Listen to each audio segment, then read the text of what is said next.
2027 ఎన్నికల్లో మనం విజయం సాధిస్తామని నేను తెలియజేసుకుంటా ఉన్నా.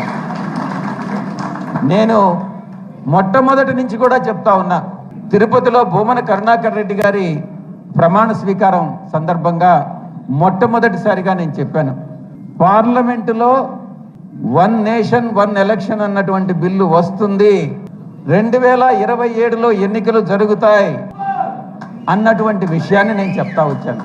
తప్పకుండా కాకుండా 2027లో పరిస్థితులు మారి అది బీజేపీ పార్టీకి అనుకూలంగా, అంటే అధికార పక్షానికి అనుకూలంగా లేనట్లయితే ఏదన్నా పోస్ట్పోన్ చేయొచ్చేమో కానీ, ఎందుకంటే ఈ చట్టంలో బిల్లులో ఒకటే పొందుపరిచారు, ఆ డేట్ అనేటటువంటిది ఎప్పుడు అమల్లోకి వస్తుందన్నటువంటిది భవిష్యత్తులో ప్రభుత్వం నిర్ణయిస్తుంది అన్నటువంటి విషయాన్ని.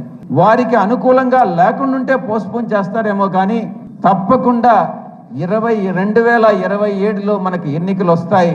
కానీ సాధారణంగా కానీ చూసుకుంటే జూన్లో రావాలి 2027, కానీ నా యొక్క ప్రెడిక్షన్ జూన్లో రాకపోవచ్చు, సెప్టెంబర్లో రావచ్చు అన్నటువంటిది నా యొక్క అంచనా.